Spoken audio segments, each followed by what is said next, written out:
You listened to him on the KVJ show for years. Every time he tried to talk sports, he'd get shut down. After years of begging, we finally gave in. Brought to you by Bremen Motor Cars and by Wellington Anti-Aging. It's Kevin's Other Show on 640 The Hurricane.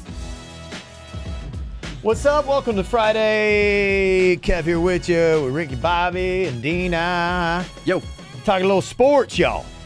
Yeah. Balls. What do I got to watch here today on sports in this weekend? Is it just the British Open? Is that the only thing? Or the Open, as those snobs like to call it? I hate when people call it the Open. Just stop. If you call it the Open and you're listening to the show, stop listening because I don't like you. This is coming from the same idiot that says nil during that's soccer different. games. That's different. Don't call it the Open because that's dumb. It's the British Open. No, it's the Open. Well, it's dumb. Different with soccer. 1-0 on the pitch. Well, if you're there, yeah, you can call it the Open. That's fine because it's like you understood. But, I mean, hey, over here, we have to call it the British Open. Yes. I'm not going to get to that point. Come on now. Tiger Woods, everybody keeping an eye on him. I don't think he's doing enough. He went even again like he did yesterday. Yesterday, at the end, he was 5 strokes off the lead. As it is right now, he is 6 strokes off the lead now. All right. So, I mean, he didn't lose a ton. You got Zach Johnson, looks like right up there at the top. But there's like 4 guys. 4 guys that are at the top. It's not promising there. You know what? That's you know what? I'm fine with that.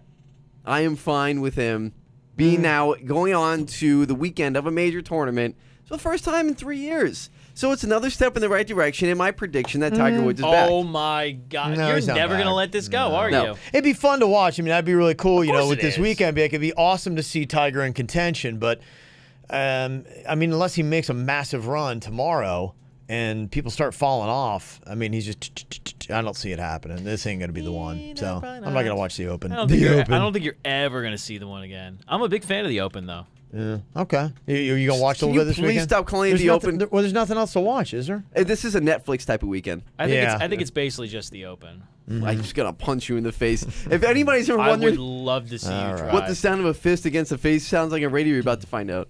I'd actually like to see Diener throw a punch. I don't know, because I don't have high expectations. I just really would love to see what Diener throwing a punch would look like. Yeah. Not going to look pretty. Okay. I wouldn't imagine so, to be honest. This seems like a real mess. The anthem policy and the Dolphins did the NFL kind of like make them look stupid? Like, what's going on here? Because last night all I saw, I was out at Copper Blues, and they were just running the whole thing about the Dolphins, saying, okay, if any of our players wind up kneeling for the anthem, they're looking at a 4-game suspension. I was a scroll that kept rolling, and then I see today what the NFL has said. We're going to put that whole suspension thing on hold. We're going to readdress the whole policy. So forget we came out, jumped the gun on that. We're going to do what we should have done in the first place, talk to the NFL Players Association. So the Dolphins thing still hold? Does the NFL make the Dolphins look like fools?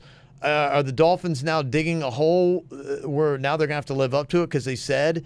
And at the same time, you got some people on the Tennessee Titans that are talking about they're going to be kneeling for the anthem.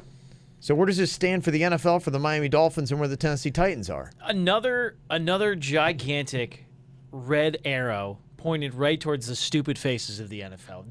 Remember when we said when this first happened that this was a bad decision to come out and say that you were going to fine people for kneeling for the national anthem? It is a bad idea. You cannot even figure out what the hell a catch is, and you want to get into political science? Get the hell out of here. They have made such a mockery of this, and now the Dolphins coming out and saying this, and then the NFL turn around and go, well, I mean, we're not really serious. I mean, we were just throwing it out there and see what you felt about it. So, I mean, right now, with the NFL backing off, it looks like the Dolphins are the only bad guys, right? Pretty much. I mean, they've stepped out. They stepped forward, and the NFL stepped back. It's kind of like that whole... The Dolphins are now the sacrificial lamb. Yes. Yeah, the Stephen Dolphins, Ross has made a huge mistake. Yeah, they are going to look like, from a player's perspective, that they are even worse than the NFL, because the NFL's like, okay, we're going to rethink it, and now the Dolphins are the only ones that have stepped forward. No other teams joined the Dolphins, right? And no one else has been announced, and that's the crazy thing about this, is that the Dolphins didn't actually come out with a press release yesterday announcing this as their policy. This was leaked to the AP that this was going to be their policy. So somebody within the organization said something, and now for some reason, because that's just the way fate has it for the Dolphins, they are the first team that has now in the spotlight that says this is what we're going to do, but they weren't intending to tell everybody that yesterday. Okay, but are they? I mean, right now, could the Dolphins quickly, from a PR standpoint, spin this and say this was something that was discussed but wasn't approved, and this shouldn't be out? So no, we're going to retract that. That's what they're trying to do because now remember how we were talking about. I would quickly and publicly retract it and say, look, no, that's not our thing. We're like the NFL and everything else. We're just looking it through again. Yeah, but they haven't. The NFL hung them out to dry. Why haven't? Yeah, why wouldn't you? Well, that's the whole entire thing. Is like if you really don't feel this way, you get out in front of it real quick and say, I don't know where this came from. You deny it left and right. They haven't done anything. The most that they've done is come out and said that they are discussing. They use the word discussing fines and suspensions. So now they're not saying that this is their policy. They're saying that they're discussing that it might be. So. God, but it's a mess. This is the one big thing. This was kind of the catalyst for this whole entire thing. And somebody I know that's kind of close to the organization that told me that when the kneeling happened on 9/11, that was the straw that broke the camel's back for the organization. The organization was so divided over this because they thought that was the ultimate sign of disrespect. Regardless if you want to do it during the flag, I understand, but on 9/11, someplace that the very first time that our home soil, the mainland was attacked by another country, that's the day you decide that you want to kneel. And that was the kind of thing that discussion started then, 9/11 last year. Yeah, I got to tell you, my whole opinion on this is, I would say, almost flipped. I didn't like it when it started happening because I thought it was like, okay, well, I don't like this country. I don't like the flag. And I'm going to show you that I'm not going to give it the right of it's not worth me standing for. And I thought it really was disrespectful. And then I saw that video. We played the audio here on this show with Kaepernick and the guy who was he a Navy SEAL? Marine, I think. Marine, one of the two, who got with Kaepernick and said, look, I saw you sitting on the bench during the anthem, and I didn't like that. And Kaepernick said, well, here's what I'm trying to get across. And he said, look, that's fine. I agree with you, and I think that's cool. I think you've got a good stance on what you're saying.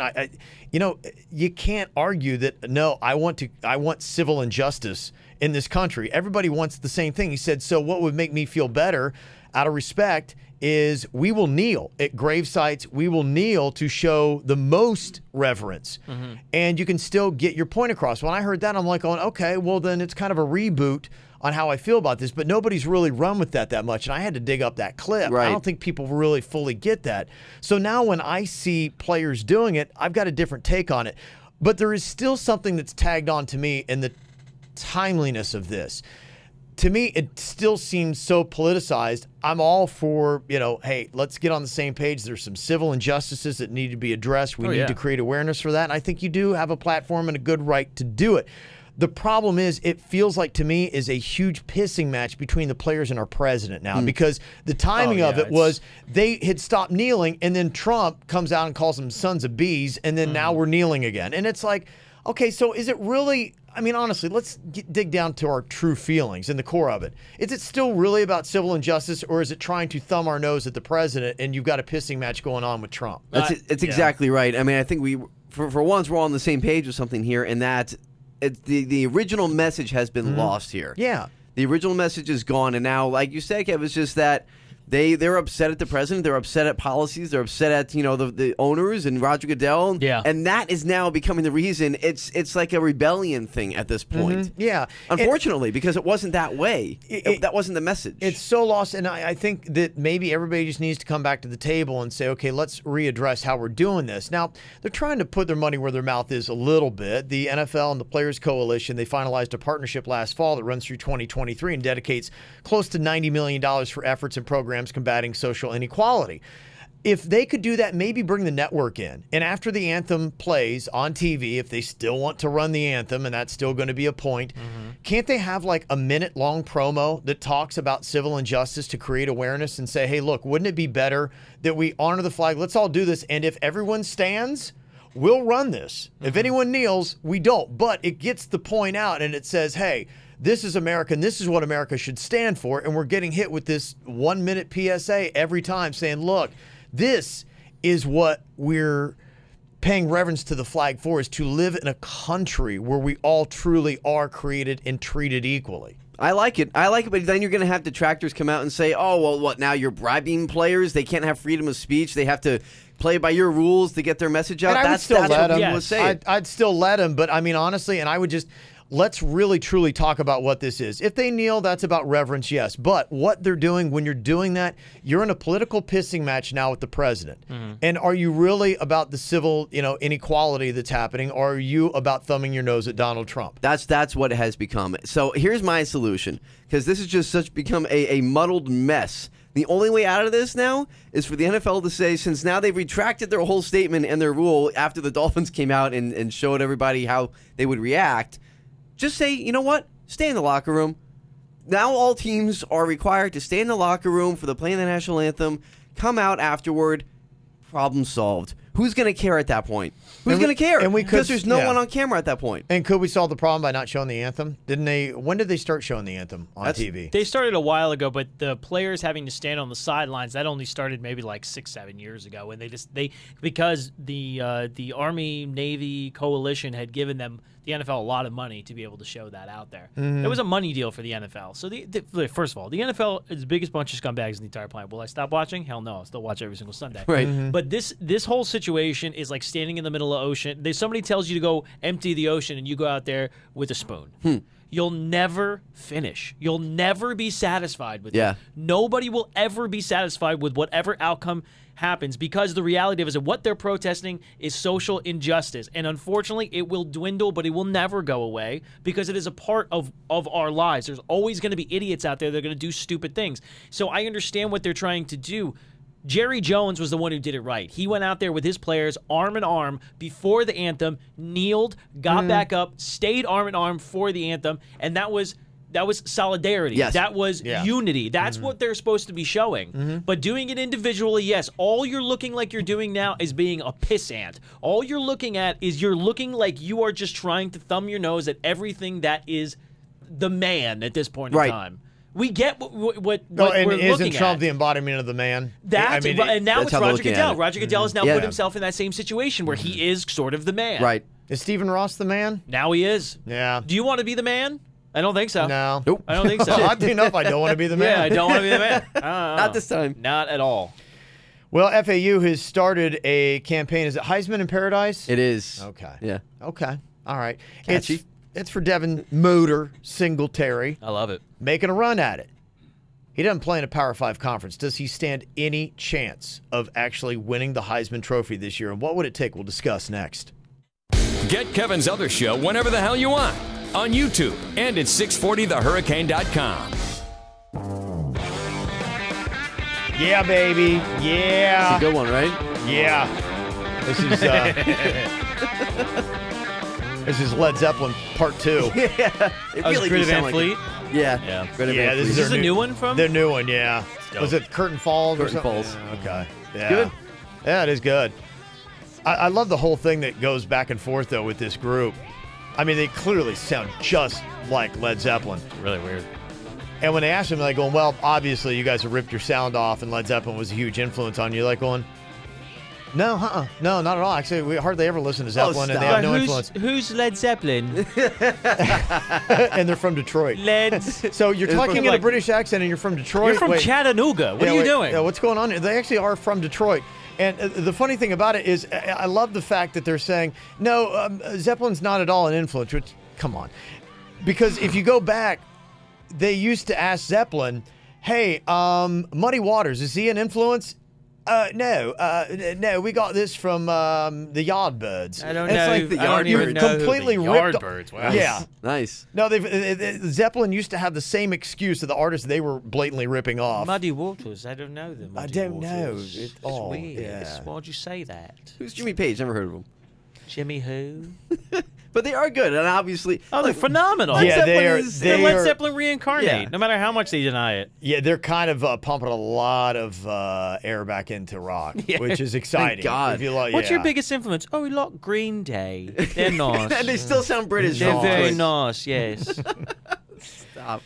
Don't know where the billboard is, but I saw the video showing the billboard going up. It's called Heisman in Paradise. They have a different one by me. Atlantic in 95, it says winning in paradise. Interesting. So they I had think two there's a couple slogans? different ones. Oh, really? Yeah, Okay. that one doesn't say Heisman, and it's got a big picture of Lane Kiffin on it. Oh, so they have one for the team and one for Singletary. I guess so. Okay. Yeah. Well, you know, if you watch anything that happens with the Heisman Trophy, these schools really get behind them, and they pump a lot of money into it. It means money for them, obviously, if you got a Heisman Trophy winner and candidate. And so these schools put a huge marketing campaign behind it. I just wonder how much is FAU going to get behind Devin Singletary for Heisman? And, okay, is it money well spent? Does he have any chance of winning the Heisman Trophy? He doesn't play in a Power 5 conference. And the last time... There you go. There's your answer right there.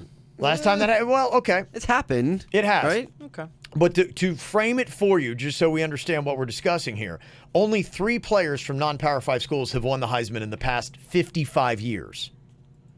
So 52 of the past 55 Heismans have come from Power 5 conferences. You need to be super spectacular then, is what you're saying, in order to make that type of impact. Yeah, you know, oddly enough, you had back-to-back in 89 and 90. Ty Detmer with BYU was the last to do it, and the year before that, Andre Ware with Houston. Okay. And those are actually kind of big programs now. They're still not Power 5. Right. But they're pretty big. They're national programs. Well, and you know, you bring something up too, because you've got Conference USA, and Conference USA still is not the next conference into Power 5, right? Yeah. I mean, you look at Houston, and that's the All-American Conference. And if you had to say, there was the conference in waiting, where if a Power 5 ever plucked someone up and said, "Join us at the table," Come to the table. UCF is ahead of FAU right now, right? Oh, yeah. For right now, but they do play this year. Yes, that's true. That's gonna be a great game. I can't Well, wait for that. those are the kind of games that really start setting the table for people like FAU getting a Heisman Trophy winner. Now, he's got impressive numbers. I mean, running down the whole thing, he is number 1 in the nation for points scored for 2017. It's a good stat. Number 1 in the nation for rushing touchdowns. Also good. He's a AP All-American. He had 1,920 rushing yards, 137 per game. Jeez. And he led the nation with 32 touchdowns. That's what he had, rushing touchdowns. Whoa. He almost had 2,000 rushing yards.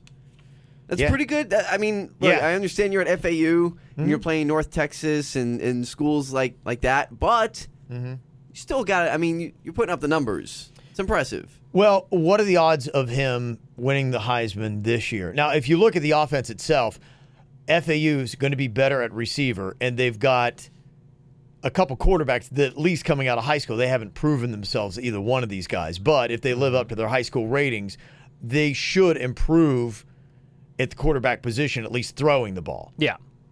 Better receivers. So that might mean less touches ultimately. So Could you be. could see those numbers coming down. I would think, what kind of numbers are you talking about that he has to get for him to win the Heisman? Now, we went back, the last running back to win the Heisman Trophy from Alabama. Derrick Henry. What were his numbers? Derrick Henry, rushing yards and overall touchdowns, and compare him to Singletary. 2015 when he won, 2,219 yards and 2,219 yards rushing. So he had 300 that's rushing more. yards? that is rushing Wow. yards. Okay, so he had 300 more than Yeah. Singletary, and that's at Alabama. 11 receiving yards. And that's going against SEC defenses. Right. Those are monster teams he's playing against, and 28 touchdowns. Okay, so right now, let's say we were going head to head right now. You want to look at that 32 for Singletary. He's got it by 4 touchdowns, but you're clearly going to have that argument of he's not playing in a Power 5. But to be fair, Derrick Henry did play in 15 games, so that's an accumulation of the 15 games, which Okay, included that's a great point. conference championship and 2 playoff games. You had FAU was what were they 11-3, so they had 14, so one less game. That's not a ton different. I know what you're saying, but I mean, but you got to look at it, you got to compare. one You game. know, is there a chance? He has to have 40 touchdowns for Singletary to make that Yeah. big of a splash at FAU. Yeah. Because now he has some momentum behind him coming off of that season. Uh-huh. Right? I mean, he's, like you said, he's an AP All-American. He has the stats up there on top of the board for the country. So he's on the radar. He was not even invited at all, right? Was he in the top 5? No. No, he okay, so he did this last year Wasn't even not- looked at. Did not crack into the top 5 in the Heisman voting. Yeah, it's weird. So 2015, Derrick Henry won that. The last running back to win before that was Mark Ingram in 2009. And listen to these 2009 stats. Dude. This is really interesting. 1658 yards Okay. and 17 touchdowns. And Why did he win? That's why I'm very confused. Well, and here's the thing that I don't like what the Heisman has become. To me, I would like to see the Heisman be the best player in college football. I don't want to see it being the best player from the best team. And Yeah. they throw that out there and they say that now. And I hate that because ultimately, should it not be? Because, and here's part of the problem, is you've had some younger players now, freshmen even, winning the Heisman. But the thing is maybe the next year their team loses something and they still have a fantastic year, but they don't stand a chance because the team didn't do as well. I mean, you saw that with Louisville's Lamar Jackson. Lamar Jackson. His numbers arguably were really good the follow-up year to the Heisman. In fact, I think, weren't they like as good, if maybe not even better? There were actually some stats that were better. Yeah. Than his Heisman winning campaign. But Louisville, remember the year he won it? Wasn't that the year they blasted Florida State and they had Right. that signature win? Right. But the follow-up year, they lost 4 games, something like that. Yeah, Louisville they did, were and they fell off, and that cost him. And no one talked about Lamar Jackson the whole year because they weren't winning. But that's what I don't like about what the Heisman is, and that's why, unfortunately, there's no way that Singletary is going to win this. You can have the campaign; it's cute. Obviously, it gets people excited, and it's got us talking about FAU football. But, I mean, there's really no chance. And you're right, 40 touchdowns. He would have to rush 2,500 yards. I was going to say 25. Maybe all-purpose. Let's give him all-purpose, 2,500. It would have to be so insane. And Yeah. we're already talking about, realistically, FAU is going to have an improved passing attack this year. So he's probably going to get less carries, and you got to change the offensive coordinator position. So who even knows what's going to happen there? If he even made it to the top 5, that's a victory for FAU. It is. Yeah. Big. You want So- representation. Right. Yeah, and I think FAU, to get a Heisman Trophy winner, has got to climb a couple more rungs on the ladder. And I think it starts by getting somebody in the top 5. And it probably, honestly, they probably need to jump up a conference. Yeah. Which they have a couple of times, now They're not going to jump into a Power 5, but I mean, maybe getting, with UCF and get into the American Athletic from Conference USA where they are now. That could help. I got to jump up. Yeah. You I know? agree. It'll be really tough for him to be able to do it. Huge jump from 2016 to 2017 for Devin Singletary, though. Yeah. A gigantic jump. 12 touchdowns. 2016, 32. Well, completely different 2017, offense. yeah. And I think FAU, if you don't know, it's going to be really interesting to see with Charlie Weiss Jr., the youngest coordinator. The savant. Yes. Yeah, I was reading an article. I mean, my gosh, and not only that people were gushing over him and how photographic memory, this kid can break down anything. It's like the Rain Man of football, but who it was coming from. I mean, it was coming from some really credible names of where he has been with the Patriots organization and with Alabama and Yeah, it's going to be. What coaches were really sounding off on this kid. So yeah, I mean, if you were impressed with FAU's offense last year, it could be a lot more exciting this year. I'm telling you that over-under against UCF is going to be at least 100. I mean, Vegas right now just set that over-under at 100. and be done with it. UCF's got a new coach, but I think it's Josh Heupel, who was with Oklahoma, and he is a sling 'em. He was with Missouri last year, a run and gun. So you're going to see UCF maybe even faster than what they were with under Charlie. Lane Kiffin by the end of the season will be like, Nick Saban, never heard of him. Right. Oh, no. Is that a drink? Yeah. No influence Some at all. type of hot beverage. Hey, wanted to let you know about the Coach K show. That is going to be on tomorrow, 10 a.m., 640, The Hurricane. Johnny Dixon, Dwyer product. I'm excited. I'm keeping my eyes on this kid. He's at Ohio State. He's going to be one of their premier receivers there. So he's going to be on the Coach K show tomorrow. You can check that out. And on Tuesday, Coach K is going to be with us hosting the high school football preview show at Brother Jimmy's with Dwyer High School, Gardens, Boca High, Atlantic going to be out there. A lot of big schools. It's going to be fun. Yeah, it's going to be a really good time. 3 p.m. What's Coach going K. on? Nice. I didn't know. I thought Krzyzewski did basketball. I'm very No, confused. this is the real Coach K. Oh, No influence at all. I never heard of him. Yes. Never heard of him. Check that out. All right, coming up here in just a couple of minutes. Would the Miami Marlins be a contender this year if things had gone differently with the life of Jose Fernandez? There's a former Marlin that thinks so. We'll tell you about it next. It's Derek Jeter's favorite sports show, just like Derek Jeter is Florida's favorite owner. Kevin's Other Show on 640 The Hurricane. You can do what ifs all day long. So you're not going to be able to see, yes, definitely. But if you're talking to Yelich, Christian Yelich, who was with the Miami Marlins a couple years ago, and he's part of that. I mean, they really had a great outfield last year. I mean, when you look back on it, yeah. Yelich and Stanton that they had out there. And then I was watching the Cardinals and Cubs game last night was on ESPN. And right. Zuna just out there. It's hitting the ball like crazy and just looked fantastic. Makes me so sad to think about what they had, and it's all gone again. Yeah, a phenomenal outfield. And Christian Yelich, interesting thing that he said, and maybe other people have thought it, but the death of Jose Fernandez really might have turned the tide on the Miami Marlins franchise. And he said it set everything back years. Like what the Marlins hoped to be in 2 years is what they were with Fernandez and where they would be this year. Yeah. Could they be a viable contender to the point where here we are right after the All-Star break? All you're talking about is what teams are contenders and who they're going to try to pick up, to make that push. Yeah. And would the Marlins, if things had gone differently and he had not died, could the Marlins possibly be buyers rather than sellers, which it looks like they are right now? I think it's a great point. It's sad, but it's true. And, I mean, look, this is coming from Christian Yelich, who was really close with Jose Fernandez. And, I mean, you probably can't get a better source than that outside of maybe a few guys on the team at that time. So it makes sense to me. You're probably sending back 5 years. It was such a huge loss for that team and for the community, really. That was another thing, too. He meant a lot to that community down there. Absolutely, yeah. The story of it really embodied Miami, and you wanted and needed. And he seemed like the one guy, because the Marlins love selling off their best players, he seemed like the one guy you couldn't have sold. Yeah. Like, from a standpoint of the community, I mean, if you wanted to completely betray the community, trade away Jose Fernandez, and then on top of it, get nothing for him. They would have burnt down Marlins Park. I'm sure you guys remember when he passed, the funeral procession that went on there. It was like it was royalty that had passed away. Sure. People out in the streets and following the funeral procession with the hearse and the casket. It was a huge thing. Yeah. Swift kick in the nuts. I'm going to be kind of an ass on this situation. Oh, a big surprise. Well, I mean, do you think the parade would have looked the same if they knew what they knew now? Yes.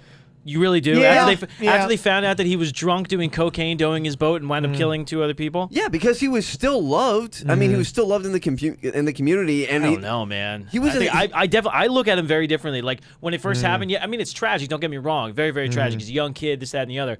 But remember the whole situation? They were going to put a statue up, and they're like, you can't do that. Like, the guy killed people while doing cocaine, driving his boat too fast. Yeah. Like, I mean, that's a serious. It's a DUI. Like, I mean, if he was alive and those people died, he would be in jail. He would be, right? You know what I mean? Like, that would be, he would have killed them. You know what I mean? So, a very different situation, and it's, I don't know, it's very rough with this whole entire thing. I mean, player-wise, stat-wise, yeah, they'd be really good, but how long would it be before he had a breakdown of where they found out that he was doing cocaine? And how the hell was he getting away with doing cocaine? Well, while he was playing baseball. That's during the season. And how many times? Yeah, exactly. And how many times had he done cocaine coming up to the plate? It was, yeah. When he came up to the plate, how many times was he doing cocaine? Okay, well, let's see now. Well, see, but this is the thing: is that all those questions now unfold. It's like I understand, like, how the did he legacy. run through all 4 bases in 3 seconds? Well, what I'm saying is, like, started to make so sense. now, but this is the unfortunate issue is that you have to It's horrible, yes, but you have to look at it as like, could his career possibly have been tainted because of his, if it was an addiction, or maybe it was just a party drug, whatever. I'm just saying. Well, yeah, but I don't think you would look back on that. I mean, my gosh, we know what Doc Gooden was doing in the 80s. And I don't think we look at that. 80s, though. Yeah, well, still being done. Yeah, and I don't. But that's not necessarily a performance enhancement. You do a line of, you do a rail, and you go out there and you're going to pitch 10 miles per hour faster, right? Well, yeah, I mean, it's a performance enhancement, absolutely. Cocaine? So you think that you get like heightened senses. Okay, so you think that like spidey senses. So we do this with steroids. Yeah. So we need to go through, and anybody who is suspected of doing cocaine, then we've got to look at their numbers and start digging them back because they got their numbers because they were on the blow. Well, I mean, it doesn't necessarily mean that, but does it correlate? And that's the question you have to ask. It's an unfortunate situation, but you do have to ask the question. And now do you here's- not? Well, yes and no, because here's the other thing. I don't understand where the no I never comes in. thought about that. I don't know. I don't know enough about cocaine to know is that going to really like heighten Do your you senses? know it's Are a you gonna perform stimulant? lot You better? know it's a stimulant. You know it's Yeah. it's an Yeah. intense stimulant. Yeah. That's all you need Can to you know. take caffeine pills and go and play baseball? It's not going to give you the same thing that you do with cocaine. Cocaine? Cocaine. No, it's vastly different. You can sit there and you can drink an entire thing of Folgers if you want, and I don't think you're Well, going to get the course, same yeah, type of it's effect. totally as you do. different. You're not- Okay. So we need to also call into question some of Jose Fernandez's numbers because according to you, those numbers are enhanced because he was doing cocaine. Okay, first of all, I did not say those numbers are enhanced. I'm saying now you have to ask the question. Get him, Kev. Were they Well, I'm possibly just- I want- enhanced? I'm looking for clarity I'm what the answering. statement First of all, is. you stop, okay? Right. I immediately think that you're attacking me. So no, what I said was that now you have to think about the same situation. Could his numbers possibly have been enhanced by cocaine? That's if he did it a lot. We don't know what his schedule. Mm-hmm. Obviously, it wasn't known to people, or was it that he did cocaine? That was first I'd heard. I never, even never thought heard it about before. As far as Never I even know, he's a thought about clean-cut guy. He went to church every Sunday. So what the hell am I supposed to know? Yeah. And that's the thing. Nobody had heard about it because, depending on who you want to believe, his friends and his family said he had never done it before in his life. So from what they said after that accident, after everything was Hell, found It's out, a hell do Len you know Bias that? situation. The first time he does cocaine, it costs him his life. that's what they said. That's what they said. I mean, hey, listen, there's always a possibility. I'm just saying that that's a conversation I think you may need to have now. Yeah. That's all. I'm not saying that his numbers are inflated because he was doing blow the entire time. He's hanging out with Johnny Depp in the back. I'm not saying that. I'm just saying it's a conversation you might need to have. Is the statue story, is that gone? I mean, They kind Is of it- is just it go dead? away. Is- they're not doing that. No, they it's can't. not going to happen. they No, can't. no memorial. Now no. that they found that it was his fault that it happened, Yeah. there's no way. He Yeah. was drunk, he was on blow, and he was going too fast in his boat, and he wound up, he killed 2 other people? Two guys. 2 guys. Yeah. And like I said, if he was alive, where would he be? In jail. Aaron Judge cost us some major ratings for the home run derby. Did you see it was down 2.6 million people? Viewers. It's rough. Because they didn't have the New York market was Yeah. way down. That's what they always say, man. It's like when New York and Boston are feuding, everything's good. Like when the Boston Celtics and the LA Lakers are feuding, it's always good. Well, those Celtics-Lakers finals, what was that, 8 years ago now? That was one of the Yeah. most highest-rated finals of all time. So And the Golden State Warriors Cavaliers finals, they progressively went down as the years Right. went on. Yeah. Minor League Baseball, man, I love what they're doing. Savannah Bananas the other day. I love this. They wore kilts for their game against the Macon Bacon incredible names. Bacon. to commemorate their St. Patrick's Day game. They played in July. In July. Yeah. You know, That's what I didn't understand. I mean, not only are we talking about the Savannah Bananas, Well- we're also talking about the Macon Bacon. Then we're talking about St. Patrick's Day in July. Some people You love it, missed some people hate it. You know, minor Love league it. baseball has figured it out. They've changed. I mean, look at the Marlins, AAA. You know, they were the Zephyrs a couple years ago. Now Yeah. they're the Baby Cakes. The baby cakes. You look at what they've got AA. Jacksonville Jumbo Shrimp. Yes. You know, they're trying to make them these unique names that are out there. And in Alabama, they got the Montgomery Biscuits that's going to be Biscuits. hosting Millennial Nights. damn right they do. Yes. They're going to be doing participation ribbons, I love selfie stations, a napping area, and lots of avocados. And millennials are bashing them on Twitter. Of course they are. Saying this is actually going to keep millennials away because this is so stereotypical millennial. But the teams, Xenophobes. but the Montgomery Biscuits are saying, hey, look, just all this angst from you millennials is actually promoting our game for us. It's Appreciate amazing.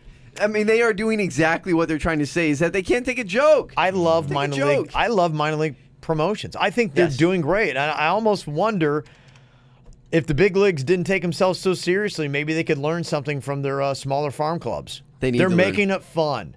They They're are. making it fun, man. People buy into fun. Why can't they? Why do they have to be so damn serious in the major leagues? They're so serious. They're so stuffy. I mean, consider this. The Macon Bacon were playing the Savannah Bananas. When you say a sentence of the Savannah Bananas, It's awesome. and then you're playing the Macon Bacon, you just realize that Savannah Bananas are not even the best team name in that scenario. Yeah, that's right. The Montgomery Biscuits are still pretty good, too, on Stop. top of it. I think the one thing they Macon missed out Bacon. on, Kevin, would be the cry closet. They should have put a cry closet in the Montgomery Biscuits Yeah, game. that's good. All right, coming up here in just a second. Got the next 5 in my personal Jock Jam countdown. We went the first yes. 5 yesterday. Here we go. Yes, what I think are the ultimate Jock Jams. We'll crack into that next.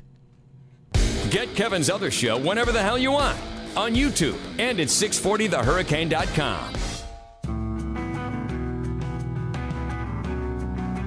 The best sports anthems of all time. We All got into time. it the other day because they've already named Imagine Dragons' new song. I hate to say it, I've heard it 3 times already, sick of it. Already? I was tired Yeah. of it the first time he played it. Gosh, man, and it's like the college football anthem that ESPN is going to be burning into your brain for the next, 5 months? Yeah, get ready. It's only the middle of July, so Gosh, it hasn't wow. even started.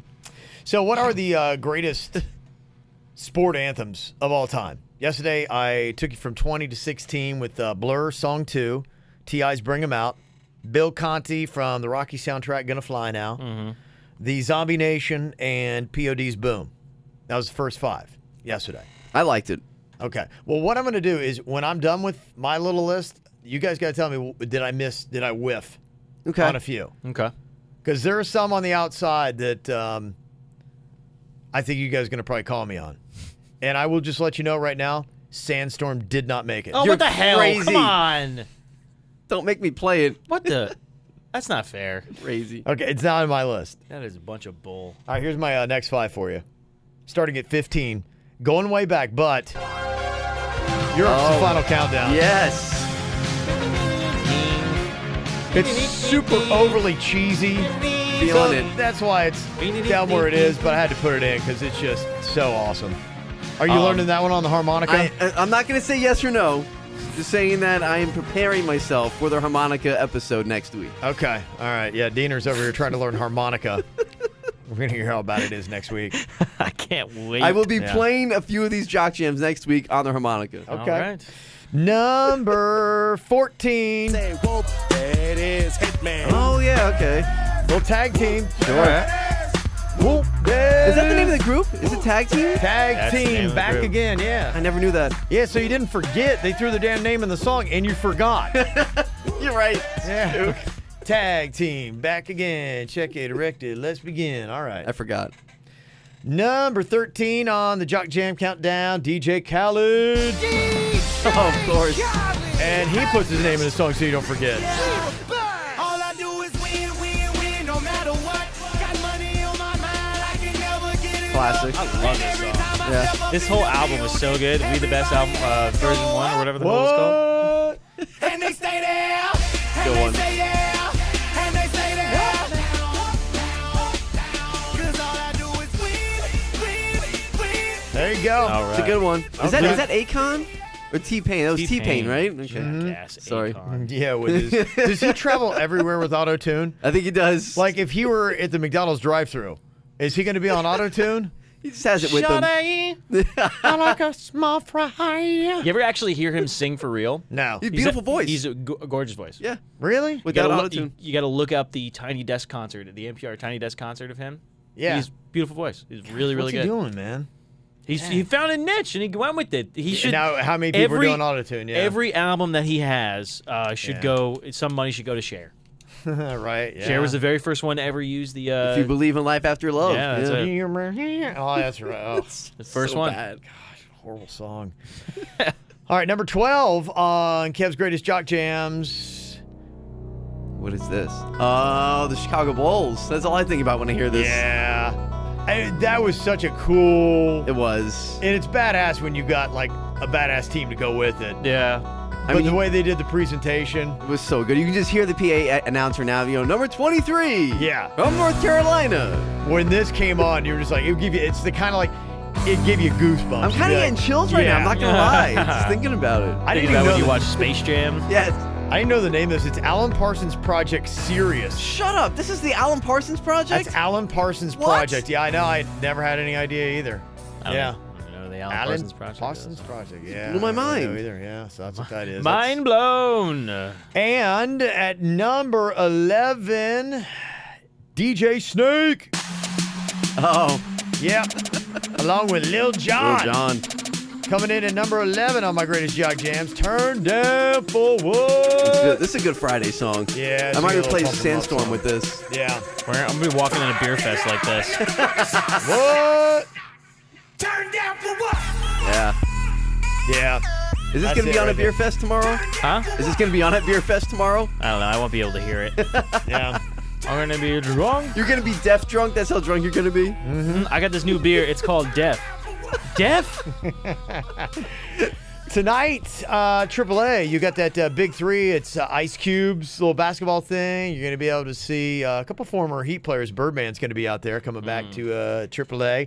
And Amari Stoudemire is also out there tonight. Stouty. Yeah. He was only there for a year. You can't claim him. I want. Who was the more? He's a son and he's a Nick. Who was Yeah. the more Was off worthless? Miami. Who was the worst signing for the Miami Heat? Jermaine O'Neal with the money that they gave him, or Amari Stoudemire? Yeah, that was good. Yeah. No, Amari Stoudemire at least he didn't. I mean, like he didn't jerk you on that one. I mean, like you got what you paid for with that one. I think he took a veteran minimum or something like that. Yeah. He was like, please, dear God, just get me the hell That's out of fair. New York.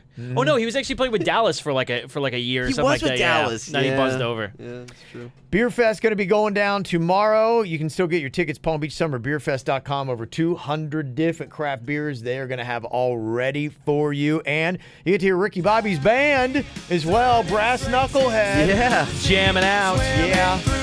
Oh yeah, the Killers. Yeah. And Diener is actually going to be jumping in with you guys on harmonica. That's it. Yeah, we're gonna bring him in for one Let's hear you tune. play harmonica to Brightside. Let's hear it. Come on, Diener.